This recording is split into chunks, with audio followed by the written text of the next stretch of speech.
ವಿದ್ಯಾರ್ಥಿಗಳೇ, ನಿನ್ನೆ ಅವಧಿಯಲ್ಲಿ ಕರ್ನಾಟಕದಲ್ಲಿ ಬ್ರಿಟಿಷರ ವಿರುದ್ಧ ನಡೆದಂತಹ ಪ್ರತಿರೋಧಗಳಲ್ಲಿ ಹೈದರ್ ಮತ್ತು ಟಿಪ್ಪು ಯಾವ ತೆರನಾಗಿ ಬ್ರಿಟಿಷರನ್ನ ಎದುರಿಸಿದ್ರು ಅನ್ನುವಂಥದ್ದನ್ನ ತಿಳ್ಕೊಂಡಿದ್ವಿ. ಇವತ್ತಿನ ಅವಧಿಯೊಳಗ ಬ್ರಿಟಿಷರ ವಿರುದ್ಧ ಕರ್ನಾಟಕದಲ್ಲಿ ನಡೆದಂತಹ ಪ್ರತಿರೋಧಗಳಲ್ಲಿ ಕೆಲವು ಬಂಡಾಯಗಾರರು ಬಂಡಾಯವನ್ನ ನಡೆಸಿದ್ರು. ಬ್ರಿಟಿಷರ ವಿರುದ್ಧ ಏಕಾಂಗಿಯಾಗಿ ಹೋರಾಟವನ್ನ ಮಾಡಿದರು. ಅಂಥದ್ರಲ್ಲಿ ಪ್ರಮುಖವಾಗಿ ಬರ್ತಕ್ಕಂಥವ್ರು ಅಂತಂದ್ರೆ ದೋಂಡಿಯಾ ವಾಘ್, ಕಿತ್ತೂರು ರಾಣಿ ಚೆನ್ನಮ್ಮ, ಸಂಗೊಳ್ಳಿ ರಾಯಣ್ಣ, ಪುಟ್ಟಬಸಪ್ಪ ಇಂತಹ ಕೆಲವು ನಾಯಕರುಗಳು ಬ್ರಿಟಿಷರ ವಿರುದ್ಧ ಪ್ರತಿರೋಧಗಳನ್ನ ಒಡ್ಡಿದರು. ಅವರಲ್ಲಿ ಒಂದೊಂದಾಗಿ ಈಗ ತಿಳ್ಕೊಳ್ತಾ ಹೋಗೋಣ. ಮೊದಲನೇದಾಗಿ ಬರ್ತಕ್ಕಂಥವ್ರು ದೋಂಡಿಯಾ ವಾಘ್ ಅಂತ.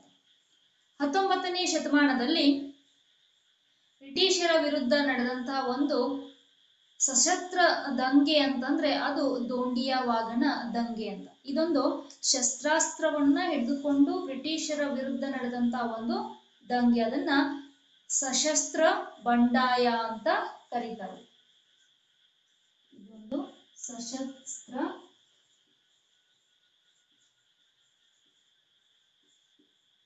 ದಂಗೆ ಅಂದ್ರೆ ಶಸ್ತ್ರಾಸ್ತ್ರಗಳ ಸಮೇತ ಬ್ರಿಟಿಷರನ್ನ ಎದುರಿಸಿದಂತ ಒಂದು ದಂಗೆ ಅಂತ. ಅಂದ್ರೆ ಯಾರು ಈ ದೋಂಡಿಯಾ ವಾಘ ಅಂತಂದ್ರ, ದೋಂಡಿಯಾ ಚನ್ನಗಿರಿಯ ಒಂದು ಮರಾಠ ಕುಟುಂಬದಲ್ಲಿ ಹುಟ್ಟಿರುವಂತ ವ್ಯಕ್ತಿ. ಈತ ಕುಟುಂಬ ಮರಾಠ.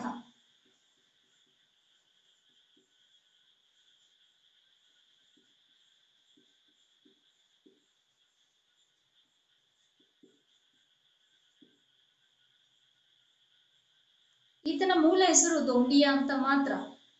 ಈತನ ಪರಾಕ್ರಮವನ್ನ ಕಂಡಂತಹ ಆ ಚನ್ನಗಿರಿಯ ಜನ ಈತನಿಗೆ ವಾಘ್ ಅಂತ ಕರೆದ್ರು.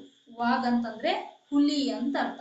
ದೋಂಡಿಯಾ ವಾಘ್ ಅಂದ್ರೆ ದೋಂಡಿಯಾ ಎನ್ನುವ ಹುಲಿ ಅನ್ನುವಂತ ಒಂದು ಬಿರುದನ್ನ ಈತನಿಗೆ ಕೊಟ್ರು.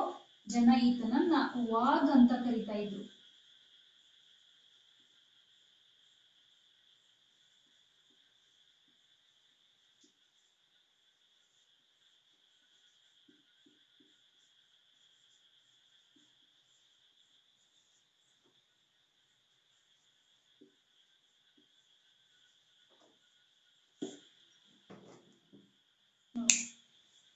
ಈತ ಪ್ರಾರಂಭದಲ್ಲಿ ಹೈದರ್ ಮತ್ತು ಟಿಪ್ಪುವಿನ ಸೈನ್ಯದಲ್ಲಿ ಒಬ್ಬ ಸೈನಿಕನಾಗಿ ಸೇವೆಯನ್ನ ಪ್ರಾರಂಭಿಸ್ತಾನೆ. ಅಂದ್ರ ಮೈಸೂರಿನ ಸೈನ್ಯದಲ್ಲಿ ಒಬ್ಬ ಸೈನಿಕನಾಗಿದ್ದಂತಹ ವ್ಯಕ್ತಿ ದೋಂಡಿಯಾ. ಆದ್ರ ಕೆಲವು ವಿಷಯಗಳಲ್ಲಿ ಟಿಪ್ಪುವಿನೊಂದಿಗೆ ಈತನಿಗೆ ಭಿನ್ನಾಭಿಪ್ರಾಯ ಬರ್ತದೆ. ಕೆಲವೊಂದು ಸಿದ್ಧಾಂತಗಳಲ್ಲಿ ಈತ ಟಿಪ್ಪುವಿನನ್ನ ವಿರೋಧಿಸ್ತಾನೆ. ಟಿಪ್ಪುವಿನಿಗೂ ಇವನಿಗೂ ಭಿನ್ನಾಭಿಪ್ರಾಯ ಬಂದೇನಾಕೈತಿ ಅಂತಂದ್ರ, ಆ ಮೈಸೂರಿನ ಸೈನ್ಯವನ್ನ ಬಿಟ್ಟು ತನ್ನದೇ ಆದಂತಹ ಒಂದು ಸೈನ್ಯವನ್ನ ಕಟ್ಟಿ ಚಿತ್ರದುರ್ಗದಲ್ಲಿ ಬ್ರಿಟಿಷರ ವಿರುದ್ಧ ಬಂಡಾಯವನ್ನ ನಡೆಸೋಕೆ ಶುರು ಮಾಡ್ತಾನೆ. ಈತ ಪ್ರಾರಂಭ ಮಾಡಿದ ಮೊದಲ ಬಂಡಾಯ ಎಲ್ಲಿ ಅಂತಂದ್ರೆ ಚಿತ್ರದುರ್ಗದಲ್ಲಿ ಪ್ರಾರಂಭ ಮಾಡ್ತಾನೆ.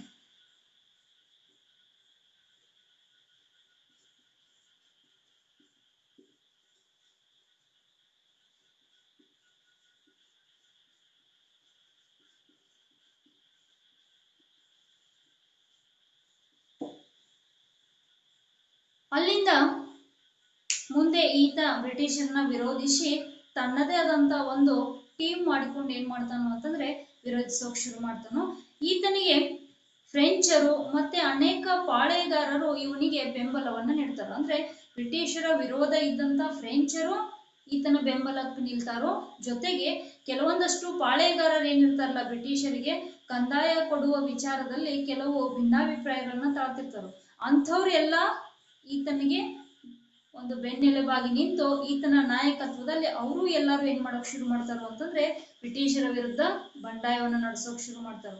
ಆದ್ರೆ ಲಾರ್ಡ್ ವೆಲ್ಲೆಸ್ಲಿ ಕೆಲವು ದೇಶೀಯ ದೊರೆಗಳ ಬೆಂಬಲವನ್ನ ಪಡೆದು ಏನ್ ಮಾಡ್ತಾನೋ ಅಂತಂದ್ರೆ ಈ ದಂಗೆಯನ್ನ ಅಂದ್ರೆ ದೋಂಡಿಯಾ ವಾಘನ ಸೈನ್ಯವನ್ನ ಸೋಲಿಸೋದು ಬ್ರಿಟಿಷರಿಗೇನು ಬಹಳ ಕಠಿಣ ಕೆಲಸ ಅನ್ಸಂಗಿಲ್ಲ. ಈ ದೋಂಡಿಯಾ ವಾಘನ ಸೈನ್ಯವನ್ನ ಲಾರ್ಡ್ ವೆಲ್ಲೆಸ್ಲಿ ಯಾಪಲ ಪೆರವಿ ಅನ್ನುವಂಥ ಒಂದು ಸ್ಥಳದೊಳಗ ಕಾರ್ಯಾಚರಣೆಯನ್ನ ನಡೆಸ್ತಾನೋ. ಯಾಪಲ ಪೆರವಿ ಅನ್ನುವಂಥ ಸ್ಥಳದೊಳಗ ಕಾರ್ಯಾಚರಣೆ ನಡೆಸಿ ಕೋಣಗಲ್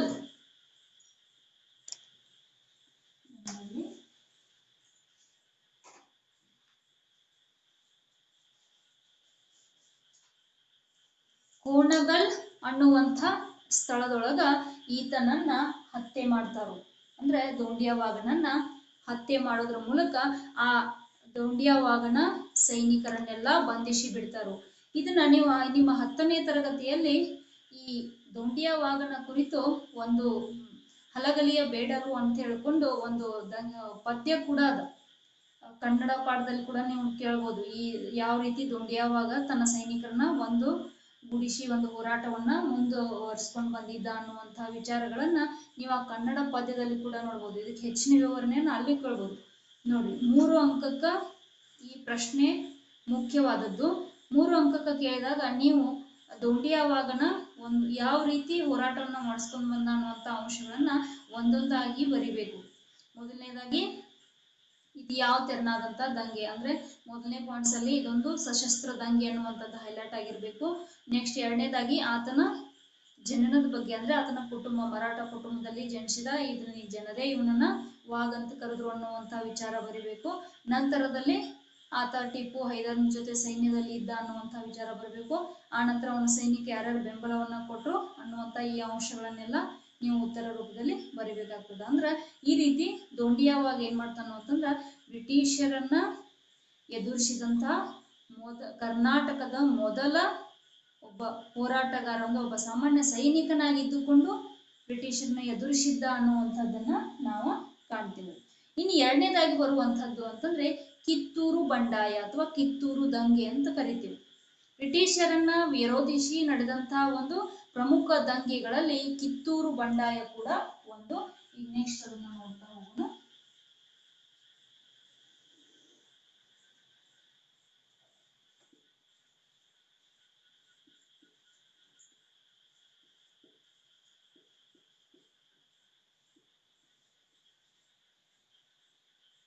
ಈ ಬಂಡಾಯ ದತ್ತು ಮಕ್ಕಳಿಗೆ ಹಕ್ಕಿಲ್ಲ ಅನ್ನುವಂಥ ನೀತಿಯನ್ನ ವಿರೋಧಿಸಿ ನಡೆದಂತ ಒಂದು ದಂಗೆ.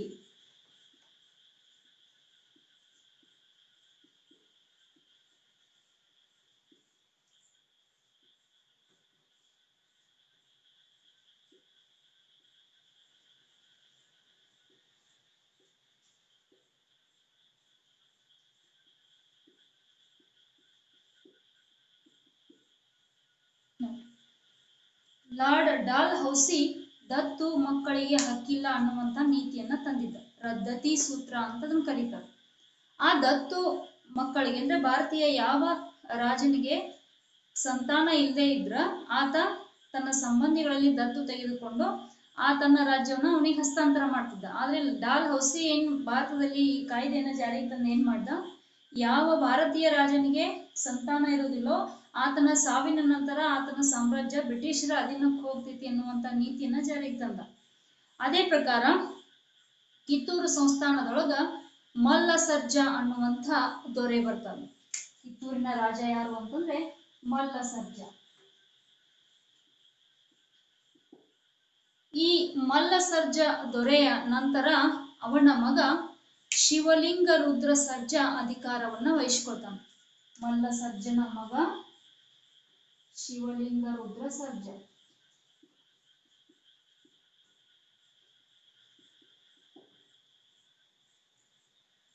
ಆದ್ರ ಈತ ಅಕಾಲಿಕವಾಗಿ ಮರಣವನ್ನ ಹೊಂತಾನೆ.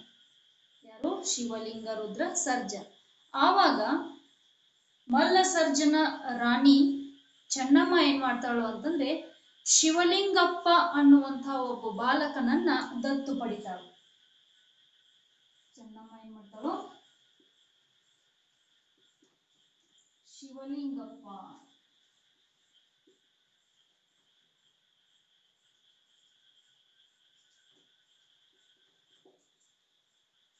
ಈ ಶಿವಲಿಂಗಪ್ಪ ಅನ್ನುವಂಥ ಮಗನನ್ನ ದತ್ತು ಪಡೆದು ಆತನನ್ನ ಸಿಂಹಾಸನದ ಮೇಲೆ ಕೂಡಿಸಿ ತಾನೇ ಏನ್ ಮಾಡ್ತಾಳು ಅಂತಂದ್ರೆ ಒಂದು ಆಡಳಿತವನ್ನ ನಿರ್ವಹಿಸೋದಕ್ಕ ಶುರು ಮಾಡ್ತಾಳು. ಆದ್ರ ಆಗ ಕರ್ನಾಟಕದಲ್ಲಿ ಅಥವಾ ಭಾರತದಲ್ಲಿ ಬ್ರಿಟಿಷರ ದತ್ತು ಮಕ್ಕಳಿಗೆ ಹಕ್ಕಿಲ್ಲ ಅನ್ನುವಂಥ ನೀತಿ ಜಾರಿಯಲ್ಲಿ ಇರ್ತದ. ಶಿವಲಿಂಗಪ್ಪ ದತ್ತು ಮಗ. ಹಿಂಗಾಗಿ ಬ್ರಿಟಿಷರು ಏನಂತಾರೋ, ಈ ಶಿವಲಿಂಗ ರುದ್ರ ಸರ್ಜನ ನಂತರ ಕಿತ್ತೂರು ಸಂಸ್ಥಾನ ತಮಗ್ ಸೇರ್ಬೇಕಾಗಿದ್ದು, ದತ್ತು ಮಗನಾದಂತಹ ಶಿವಲಿಂಗಪ್ಪನಿಗೆ ಯಾವುದೇ ಅಧಿಕಾರವನ್ನ ನಾವು ಕೊಡುವುದಿಲ್ಲ ಅಂತ ತಿಳ್ಕೊಂಡು ಏನ್ ಮಾಡ್ತಾರೋ ಅಂತಂದ್ರ, ಬಾಂಬೆಯ ಗವರ್ನರ್ ಅಂದ್ರೆ ಆವಾಗ ಕಿತ್ತೂರು ಸಂಸ್ಥಾನ ಬಾಂಬೆ ಪ್ರಾಂತಕ್ಕೆ ಸೇರಿತ್ತು. ಮುಂಬೈ ಪ್ರಾಂತ ಅಂತ ಏನ್ ಕರಿತೀವಲ್ಲ, ಬಾಂಬೆ ಪ್ರಾಂತಕ್ಕೆ ಸೇರಿತ್ತು. ಬಾಂಬೆದಲ್ಲಿದ್ದಂತ ಗವರ್ನರ್ ಕಿತ್ತೂರನ್ನ ನೋಡ್ಕೊಳ್ಬೇಕು, ಅವನ ಅಧೀನಕ್ಕೆ ಬರ್ತಕ್ಕಂಥ ಒಂದು ಪ್ರದೇಶ. ಆ ಬಾಂಬೆಯ ಗವರ್ನರ್ ಏನ್ ಮಾಡ್ತಾನು ಅಂತಂದ್ರ, ಈ ದತ್ತಕವನ್ನ ನಿರಾಕರಿಸ್ತಾನು, ಅದನ್ನು ಒಪ್ಕೊಳ್ಳಂಗಿಲ್ಲ. ನಿಮ್ಮ ಕಿತ್ತೂರಿನ ಮೇಲೆ ನಮ್ದು ಅಧಿಕಾರ ಐತಿ ಅಂತ ತಿಳ್ಕೊಂಡು ದಾಳಿಯನ್ನ ನಡೆಸ್ತಾನು, ಸೈನಿಕ ದಾಳಿಯನ್ನ ಮಾಡ್ತಾನು. ಈ ಒಂದು ದಾಳಿಯಲ್ಲಿ ಬ್ರಿಟಿಷರ ಮತ್ತು ಕಿತ್ತೂರು ಸೈನಿಕರ ನಡುವೆ ನಿರಂತರ ಒಂದು ಯುದ್ಧ ನಡೀತದ. ಈ ಯುದ್ಧದಲ್ಲಿ ಚೆನ್ನಮ್ಮ ಮೋಸದಿಂದ ಬ್ರಿಟಿಷರಿಗೆ ಸೆರೆಯಾಗ್ತಾಳು. ಅದು ಯಾವ ರೀತಿ ಅನ್ನುವಂಥದ್ದನ್ನ ಈಗ ಕಳೆದ 2 ವರ್ಷದ ಹಿಂದೆ ಸಂಗೊಳ್ಳಿ ರಾಯಣ್ಣ ಅನ್ನುವಂತ ಕ್ರಾಂತಿವೀರ ಸಂಗೊಳ್ಳಿ ರಾಯಣ್ಣ ಅನ್ನುವಂತ ಚಲನಚಿತ್ರ ಬಂದಿತ್ತು. ನೀವೆಲ್ಲ ಅದನ್ನ ನೋಡಿದಿರೇನ, ದರ್ಶನ್ ಅಭಿನಯದ್ದು. ಅದರಲ್ಲಿ ಯಾವ ರೀತಿ ಕಿತ್ತೂರು ಚೆನ್ನಮ್ಮ ಸೆರೆಯಾಗ್ತಾಳು ಅನ್ನುವಂಥದ್ದನ್ನ ನೀವು ನೋಡಿದ್ರಿ. ಅಂದ್ರೆ ಈ ಒಂದು ಬಂಡಾಯವನ್ನ ಓದ್ತಾ ವಿವರಿಸ್ತಾ ಹೋದಂಗ ಆ ಚಿತ್ರನ ನಿಮ್ ಕಣ್ಮುಂದ್ ಬಂದಂಗ ಅನಿಸ್ತೈತಿ. ಅಂದ್ರೆ ಯಾವ ರೀತಿ ಚೆನ್ನಮ್ಮನ ಒಂದು ಮದ್ದು ಗುಂಡುಗಳು ಹಾರ್ದಂಗ ಅದನ್ನ ಸಗಣಿ ನೀರಲ್ಲಿ ಅದ್ದುತ್ತಾರೋ, ಅವ ಹಾರುವುದಿಲ್ಲ, ಮೊದಲ ಯುದ್ಧದಲ್ಲಿ ಗೆಲ್ತಾರೋ, ಆನಂತರ 2ನೇ ಯುದ್ಧದಲ್ಲಿ ಮೋಸದಿಂದ ಸೋಲ್ತಾರೋ ಅನ್ನುವಂಥದ್ದನ್ನ. ಆ ರೀತಿ ಕಿತ್ತೂರಿನ ಬಂಡಾಯ ಕೂಡ ಬ್ರಿಟಿಷನ ವಿರೋಧಿಸಿ ನಡೀತದ. ಅದರ ಮೋಸದಿಂದ, ಅಂದ್ರೆ ನಮ್ಮ ದೇಶೀಯ ಅರಸರೇ ಮಾಡಿದಂತಹ ಒಂದು ಮೋಸದಿಂದ ಕಿತ್ತೂರು ಸೈನ್ಯ ಸೋಲ್ಬೇಕಾಗ್ತದ. ಇದು ಕಿತ್ತೂರಿನ ಬಂಡಾಯ ಆಯ್ತು. ಇನ್ನು ಈ ಕಿತ್ತೂರಿನ ದಂಗೆಯಲ್ಲಿ ಮುಖ್ಯವಾಗಿ ನಾಯಕತ್ವವನ್ನು ವಹಿಸಿ ಬ್ರಿಟಿಷರನ್ನ ವಿರೋಧಿಸಿ ಹೋರಾಟ ಮಾಡಿದಂತಹ ವ್ಯಕ್ತಿ ಅಂತಂದ್ರೆ ಆತ ಸಂಗೊಳ್ಳಿ ರಾಯಣ್ಣ ಅಂತ. ಇವತ್ತಿನ ಬೈಲಹೊಂಗಲ ತಾಲೂಕು, ಈಗ ಕಿತ್ತೂರು ತಾಲೂಕು ಆದ ನಂತರ ಅದು ಕಿತ್ತೂರು ತಾಲೂಕಿಗೆ ಸೇರ್ಪಡೆ ಆದಂತಹ ಒಂದು ಹಳ್ಳಿ. ಆ ಸಂಗೊಳ್ಳಿ ಅನ್ನುವಂಥ ಊರಿನಲ್ಲಿ ಹುಟ್ಟಿದಂತ ರಾಯಣ್ಣ ಯಾವ ರೀತಿ ಕಿತ್ತೂರಿನ ಬಂಡಾಯದಲ್ಲಿ ಮುಂಚೂಣಿಯಲ್ಲಿದ್ದ ಅನ್ನುವಂಥದ್ದು ಎಕ್ಸಾಮ್ ಪರ್ಪಸ್, ಮುಖ್ಯವಾಗಿ ಎಕ್ಸಾಮ್ ಅಲ್ಲಿ ಬರಬಹುದಾದಂತ ಪ್ರಶ್ನೆ. ಕಿತ್ತೂರು ದಂಗೆಯಲ್ಲಿ ಸಂಗೊಳ್ಳಿ ರಾಯಣ್ಣನ ಪಾತ್ರವೇನು ಅಂತ ಕೇಳ್ತಾರೆ. ಅವಾಗ ನೀವು ಕ್ರಾಂತಿವೀರ ಸಂಗೊಳ್ಳಿ ರಾಯಣ್ಣ ಪಿಕ್ಚರ್ ಸ್ಟೋರಿ ಬರಿಬೇಕಾಗಿಲ್ಲ. ಮುಖ್ಯವಾಗಿ ಆತ ಯಾವ ರೀತಿ ಹೋರಾಟವನ್ನ ಮಾಡಿದ ಅನ್ನುವಂತ ಅಂಶಗಳನ್ನ ಪ್ರಮುಖವಾಗಿ ಗುರುತಿಸಬೇಕು. ಈಗ ಸಂಗೊಳ್ಳಿ ರಾಯಣ್ಣನ ಕುರಿತು ತಿಳ್ಕೊಳ್ಳೋಣ್ರಿ. ಸಂಗೊಳ್ಳಿ ರಾಯಣ್ಣ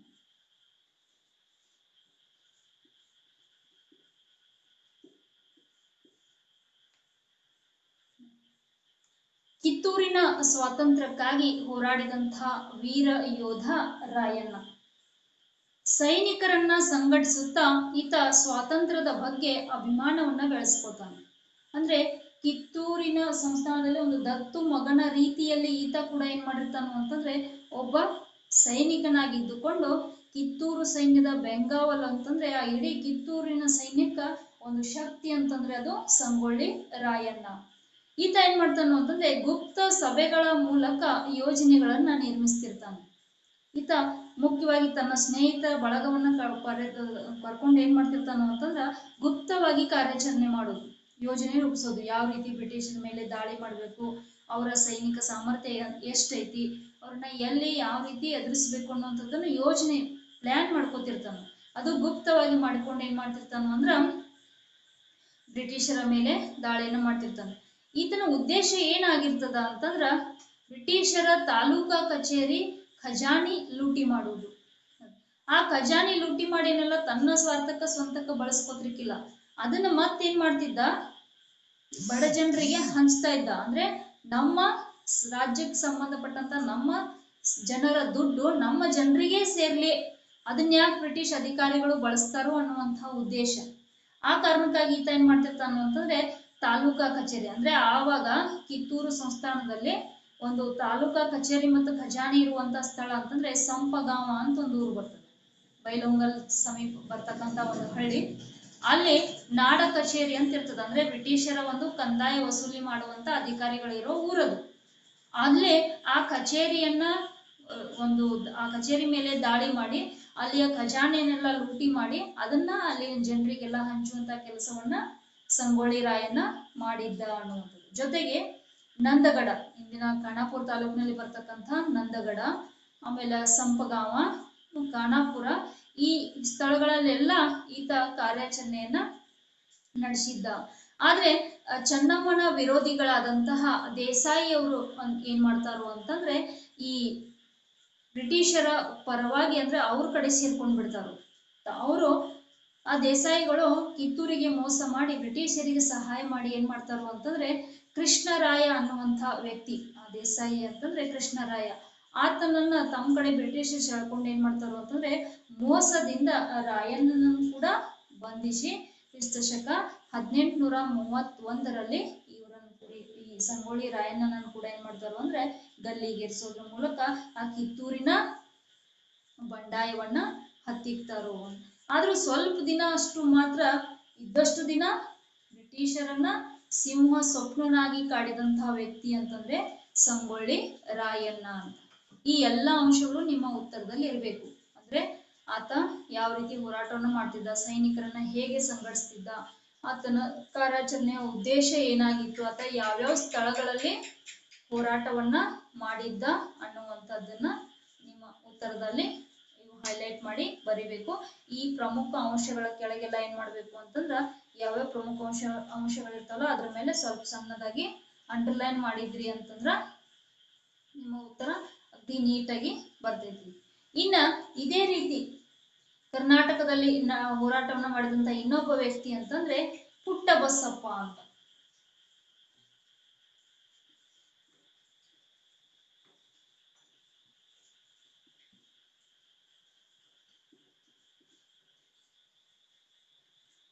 ಪುಟ್ಟ ಬಸಪ್ಪ ಕೊಡಗಿನಲ್ಲಿ ಬಂಡಾಯವನ್ನ ನಡೆಸಿದಂತ ಒಬ್ಬ ವ್ಯಕ್ತಿ. ಅಂದ್ರೆ ಹೈದರ್ ಮತ್ತು ಟಿಪ್ಪುವಿನ ಕಾಲದಲ್ಲಿ ಒಂದು ಪ್ರಮುಖ ಕೇಂದ್ರ ಅಂದ್ರೆ ಕೊಡಗು. ಆ ಕೊಡಗು ಕೂಡ ಬ್ರಿಟಿಷರ ಒಂದು ದಬ್ಬಾಳಿಕೆಗೆ ತುತ್ತಾಗಿರುವಂತಹ ಪ್ರದೇಶ ಆಗಿರ್ತದ.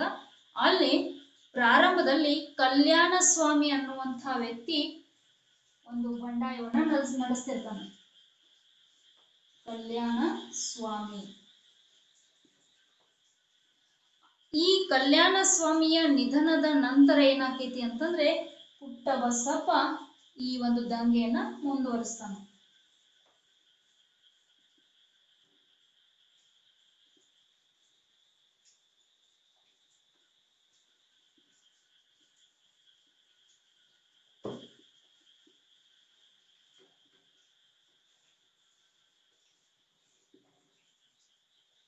ಈ ಒಂದು ಪುಟ್ಟ ಬಸಪ್ಪ ಕೆನರಾ ಪ್ರಾಂತದ ಸುಳ್ಯ, ಪುತ್ತೂರು ಮತ್ತು ಬೆಳ್ಳಾರಿ ಪ್ರದೇಶದಲ್ಲಿ ದಂಗೆ ನಡೆಸ್ತಾನೆ. ಕೆನರಾ ಪ್ರಾಂತ ಅಂತಂದ್ರೆ ಇಂದಿನ ಒಂದು ಕೊಡಗು ಜಿಲ್ಲೆಯಲ್ಲಿ ಬರ್ತಕ್ಕಂಥ ಕೆಲವು ಪ್ರದೇಶಗಳಿಗೆ ಕೆನರಾ ಪ್ರಾಂತ ಅಂತ ಕರಿತಾ ಇದ್ರು.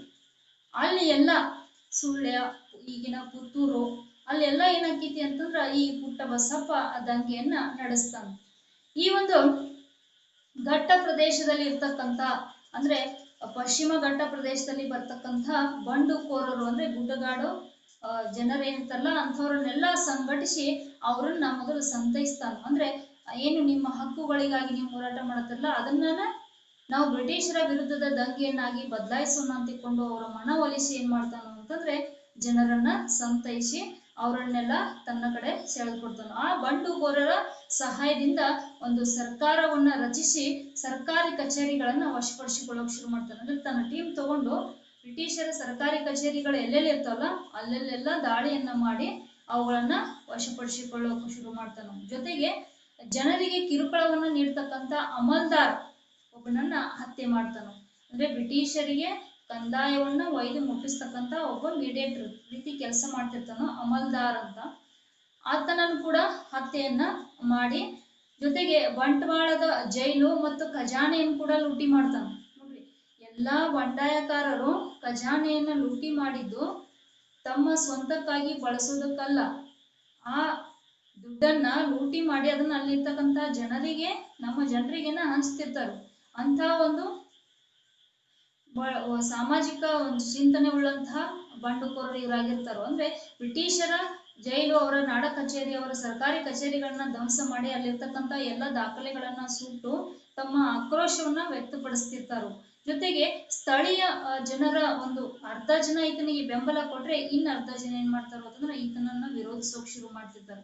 ಅಂದ್ರೆ ಈತನ ಲೂಟಿಯನ್ನೇ ತಪ್ಪಾಗಿ ಅರ್ಥೈಸಿ ಏನ್ ಮಾಡ್ತಾರೋ ಅಂತಂದ್ರೆ ಬ್ರಿಟಿಷರಿಗೆ ಈತನನ್ನ ಹಿಡಿದುಕೊಡ್ತಾರೋ. ಅಂದ್ರೆ ನಮ್ಮ ಸ್ಥಳೀಯ ಜನರೇ ಪುಟ್ಟಬಸಪ್ಪನ ಹೆಂಗ ಸಂಗೊಳ್ಳಿ ರಾಯಣ್ಣನಿಗೆ ಮೋಸದಿಂದ ಹಿಡಿದಿದ್ರಲ್ಲ, ಅದೇ ರೀತಿ ಪುಟ್ಟಬಸಪ್ಪನನ್ನು ಕೂಡ ಏನ್ ಮಾಡ್ತಾರೋ ಅಂತಂದ್ರೆ ನಮ್ಮ ಜನನೇ ಬ್ರಿಟಿಷರಿಗೆ ಆತನನ್ನ ಒಪ್ಪಿಸೋದಕ್ಕ ಸಹಾಯವನ್ನ ಮಾಡ್ತಾರೋ.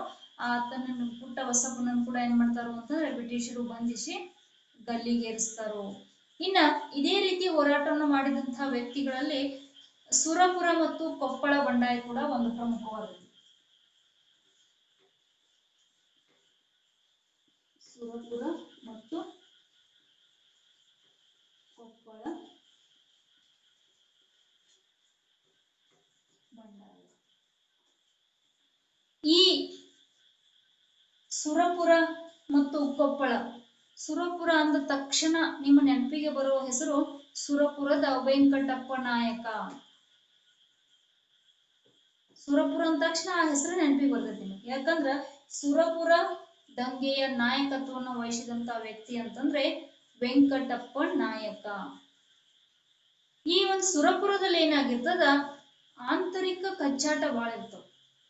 ಅಂದ್ರೆ ಒಂದು ಆ ಸುರಪುರ ನಾಯಕತ್ವವನ್ನ ಒಂದು ಪ್ರದೇಶದ ಆಡಳಿತವನ್ನ ವಹಿಸಿಕೊಳ್ಳೋದ್ರ ವಿಚಾರವಾಗಿ ಈ ಸುರಪುರದಲ್ಲಿ ಅಣ್ಣ ತಮ್ಮಂದಿರ ಮಧ್ಯೆನೆ ಒಂದು ಕಚ್ಚಾಟ ನಡೆದಿರ್ತದ.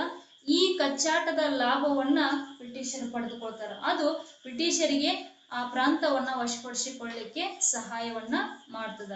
ಕ್ರಿಸ್ತ ಶಕ 1842ರಲ್ಲಿ ಬ್ರಿಟಿಷರ ಮೆಡೋಸ್ ಟೇಲರ್ ಅಂತಕ್ಕಂಥ ವ್ಯಕ್ತಿ, ಈತ ಏನ್ ಮಾಡ್ತಾನ ಅಂತಂದ್ರೆ ಪೊಲಿಟಿಕಲ್ ಏಜೆಂಟ್ ನನ್ನ ನೇಮಿಸಿ ಆ ಸುರಪುರದ ಮೇಲೆ ಹಿಡಿತವನ್ನ ಸಾಧಿಸೋಕೆ ಬ್ರಿಟಿಷರು ಒಂದು ಪ್ಲಾನ್ ಮಾಡ್ತಾರೆ. ಸುರಪುರದಲ್ಲಿ ನೇಮಕಗೊಂಡ ಬ್ರಿಟಿಷ್ ಏಜೆಂಟ್ ಯಾರು ಅಂತ ಒಂದು ಪ್ರಮುಖವಾದ ಪ್ರಶ್ನೆ ಬರ್ತದ. Meadows Taylor.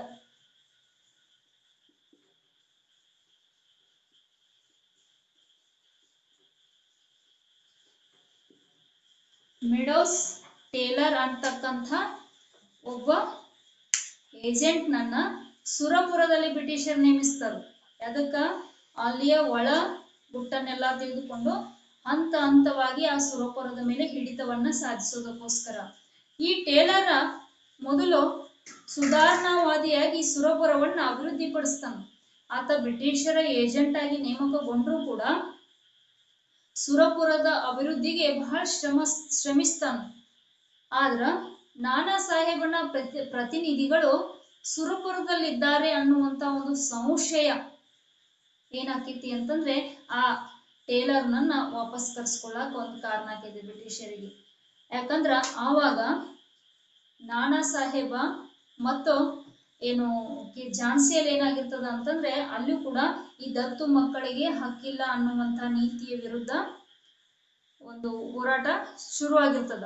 ಆವಾಗ ತ್ಯಾತ್ಯಾ ಟೋಪೆ ಮತ್ತು ನಾನಾ ಸಾಹೇಬ್ ಏನ್ ಮಾಡಿರ್ತಾರೋ ಅಂತಂದ್ರ ಆ ಬ್ರಿಟಿಷರ ವಿರುದ್ಧ ದಂಗೆಯನ್ನು ನಡೆಸಿ ತಪ್ಪಿಸ್ಕೊಂಡು ಓಡಿರ್ತಾರ. ಆ ರೀತಿ ಅವ್ರು ತಪ್ಪಿಸ್ಕೊಂಡು ಬಂದು ಸುರಪುರದಲ್ಲೇ ಅವಿತುಕೊಂಡು ಕುಳಿತಿದ್ದಾರೋ ಅನ್ನುವಂತ ಒಂದು ಸಂಶಯ ಬ್ರಿಟಿಷರಿಗೆ ಬರ್ತದ. ಆ ಸಂಶಯದ ಕಾರಣಕ್ಕಾಗಿ ಕ್ಯಾಂಪ್ ಬೆಲ್ ಅನ್ನುವಂಥ ಅಧಿಕಾರಿ, ಕ್ಯಾಂಪ್ ಬೆಲ್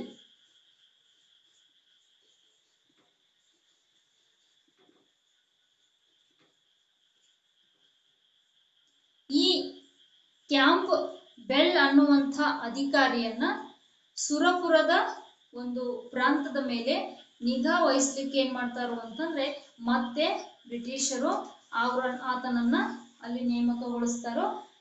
ಅಂದ್ರೆ ಈ ರೀತಿಯಾಗಿ ಸೈನಿಕ ಕಾರ್ಯಾಚರಣೆಯನ್ನೇ ಈ ಕ್ಯಾಂಪ್ ಬೆಲ್ ಶುರು ಮಾಡ್ಬಿಡ್ತಾನೆ. ಅಂದ್ರೆ ಈ ಟೇಲರ್ನ ಸುಧಾರಣೆಗಳ ಅವರಿಗೆ ಇಷ್ಟ ಆಗುದಿಲ್ಲ. ಜೊತೆಗೆ ಟೇಲರ್ ಕೂಡ ಈ ವೆಂಕಟಪ್ಪ ನಾಯಕನ ಪರವಾಗಿ ಎಲ್ಲಿ ಕೆಲಸ ನಿರ್ವಹಿಸತನೋ ಅನ್ನೋ ಸಂಶಯ ಬಂದು ಈ ನಾನಾ ಸಾಹೇಬ್ ತ್ಯಾತ್ಯಾ ಟೋಪೆಗೆ ಇವರೇ ಅವ್ರು ಅವಿತ್ಕೊಳ್ಳಿಕ್ಕೆ ಸಹಾಯವನ್ನು ಮಾಡಿದಾರೋ ಅನ್ನೋ ಅಂತ ಸಂಶಯ ಮಾಡಿ ಕ್ಯಾಂಪ್ ಬೆಲ್ ಎನ್ನುವಂತ ಅಧಿಕಾರಿ ಏನ್ ಮಾಡ್ತಾರೋ ಅಂತಂದ್ರೆ ಆ ಸುರಪುರದ ಮೇಲೆ ಸೈನಿಕ ಕಾರ್ಯಾಚರಣೆಯನ್ನ ನಡೆಸಿ ಅದನ್ನ ವಶಪಡಿಸಿಕೊಳ್ತಾರೋ. ಅದೇ ರೀತಿ ಬ್ರಿಟಿಷರ ವಿರುದ್ಧ ನಡೆದಂತಹ ದಂಗೆಗಳಲ್ಲಿ ಹಲಗಲಿಯ ಬೇಡರ ದಂಗೆ ಅನ್ನುವಂಥದ್ದನ್ನು ಕೂಡ ನೀವು ನೋಡ್ಬೋದು. ಅದು ಮುಧೋಳ ತಾಲೂಕಿನ ಹಲಗಲಿಯ ಬ್ರಿಟಿಷರು ಹಲಗಲಿಯ ಬೇಡರು ಏನ್ ಮಾಡ್ತಾರೋ ಅಂತಂದ್ರೆ ಬ್ರಿಟಿಷರ ವಿರುದ್ಧ ಶಸ್ತ್ರಾಸ್ತ್ರ ಕಾಯ್ದೆಯನ್ನ ವಿರೋಧಿಸಿ ಕೂಡ ದಂಗೆ ನಡೆಸಿದ್ರು ಅನ್ನುವಂಥದ್ದು. ಅದನ್ನ ನೀವು ಕನ್ನಡದಲ್ಲಿ ಕೂಡ ಕನ್ನಡ ಅಧ್ಯಯನ ಪಾಠದಲ್ಲಿ ಕೂಡ ಹಲಗಲಿಯ ಬೇಡರ ಕುರಿತು ದಂಗೆ ಬರ್ತದ, ಅಲ್ಲಿ ಕೂಡ ನೀವು ಅದನ್ನ ಅಧ್ಯಯನ ಮಾಡಬಹುದು. ಅಂದ್ರೆ ಬ್ರಿಟಿಷರ ಆರ್ಮ್ಸ್ ಆಕ್ಟ್ ಶಸ್ತ್ರಾಸ್ತ್ರ ಕಾಯ್ದೆಯ ವಿರುದ್ಧ ನಡೆದಂತ ಒಂದು ಪ್ರಮುಖ ಚಳುವಳಿ ಹಲಗಲಿಯ ಬೇಡರ ದಂಗೆ ಅಂತ. ಹಿಂಗ ಕರ್ನಾಟಕದಲ್ಲಿ ಹೈದರ್, ಟಿಪ್ಪು, ದೋಂಡಿಯಾವ, ಕಿತ್ತೂರು ಚೆನ್ನಮ್ಮ, ಸಂಗೊಳ್ಳಿ ರಾಯಣ್ಣ, ಪುಟ್ಟಬಸಪ್ಪ ಜೊತೆಗೆ ವೆಂಕಟಪ್ಪ ನಾಯಕ, ಸುರಪುರದ ವೆಂಕಟಪ್ಪ ನಾಯಕ, ಹಲಗಲಿಯ ಬೇಡರು, ಇಂತಹ ಎಲ್ಲ ಪ್ರಮುಖ ನಾಯಕರು ಬ್ರಿಟಿಷರ ವಿರುದ್ಧ ಹೋರಾಟಗಳನ್ನ ನಡೆಸಿದ್ರು ಅನ್ನುವಂಥದ್ದನ್ನ. ಅಂದ್ರೆ ನಮಗೆ ಸ್ವತಂತ್ರ ಹೋರಾಟ ಅಂದ್ರೆ ತಕ್ಷಣ ನೆನಪಿಗೆ ಬರೋದು ಗಾಂಧೀಜಿ, ನೆಹರು ಅಂತವ್ರು ಮಾತ್ರ. ಆದ್ರೆ ಅವರಿಗಿಂತ ಮುಂಚೆನೆ ಬ್ರಿಟಿಷರನ್ನ ಎದುರಿಸಿ ಬಂಡಾಯಗಳು ನಡೆದಿದ್ವು ಅನ್ನುವಂಥದ್ದು ನಮ್ಗ ಈ ಪಾಠದಿಂದ ತಿಳಿದು ಬರುವಂತಹ ಒಂದು ಪ್ರಮುಖ ಅಂಶ.